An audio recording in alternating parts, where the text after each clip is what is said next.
మీరు నాకు ఓట్లేస్తే సరిపోదు అని ఎందుకు చెప్తున్నాను?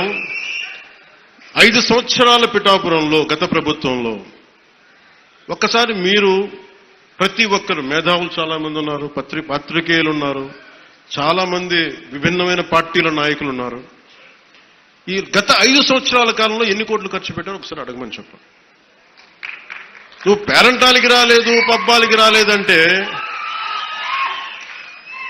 ఒక దేశం కోసం శ్రమించే వ్యక్తిని, ఇంత మందిని ఏకం చేసే వహించే వ్యక్తిని నాకు మీరు ఇవ్వాల్సింది, మేము ఉన్నాం కాచుకుంటాను, మిగతా వెళ్ళి పని చేయని చెప్తే కదా నాకు ఆనందం.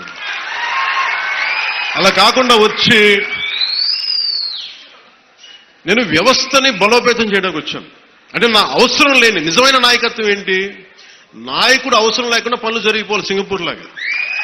అది కదా అభివృద్ధి అంటే.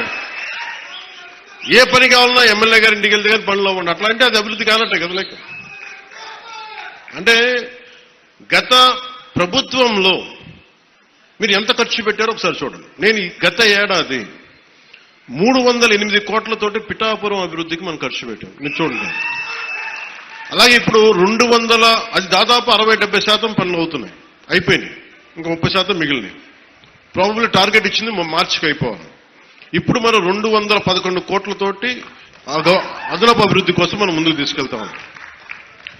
అంటే ఇది 26 కోట్లతోటి ప్రారంభమైనవి, మన పని పూర్తయినవి, ప్రారంభోత్సవాలు చేశాం. మీరు అడగాల్సింది గత ప్రభుత్వ నాయకులను వచ్చి,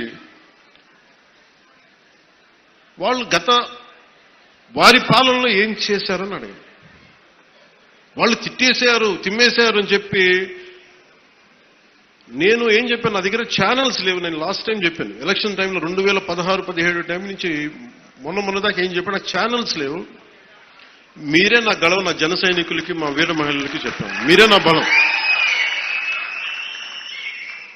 నాయకులకు ఒకసారి ఇష్టపడి రావచ్చు, ఒకసారి ఇష్టపడి వెళ్ళిపోవచ్చు, కానీ నా గుండెల్లో ఉన్నది మీరు నిరంతరంగా నాది ఉంటారు, నాకు తెలుసు. నాకు ఇది మీరు బయట నుంచి వచ్చి దేనికి పడినా సరే, ఒక స్కూల్లో 2 చిన్నపిల్లలు కొట్టుకున్నా దాన్ని మీరు గొడవ చేసేద్దాం అనుకుంటే నేను ఏం చెప్పను దానికి? మీరు అక్కడ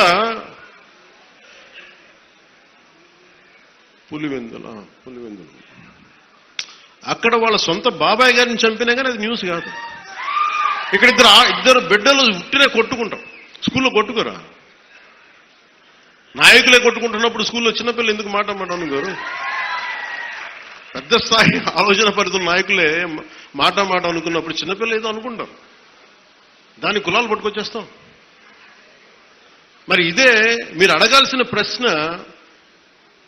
మన జనసేన నాయకులు కూడా చెప్తున్నా, కూటమి నాయకులు కూడా చెప్తున్నా, పనిచేసే నాయకులు మీరు వెన్నంటి ఉండకపోతే, ఎలక్షన్లు అయిపోయింది, మా పని అయిపోయింది అంటే, నేను నిజంగా అలా అనుకుని ఉంటే ఈ రోజున మీకు ఉప్పాడ ప్రొటెక్షన్ వాళ్ళు ముందుకు వెళ్ళదు చెప్తాను. మీరు ఇన్ని సంవత్సరాలు ఉన్నారు, ఎవరు తీసుకెళ్ళారు చెప్పండి? ఈజీగా మాట్లాడి సరిపోదు, అక్కడ నువ్వు కన్విన్స్ చేయాలి. ఎందుకని 100 ప్రాజెక్టులు ఉంటాయి స్టేట్ గవర్నమెంట్, ప్రయారిటీస్ ఎందుకు చేయాలి? ఇలాంటి 1053 కిలోమీటర్లు ఆంధ్ర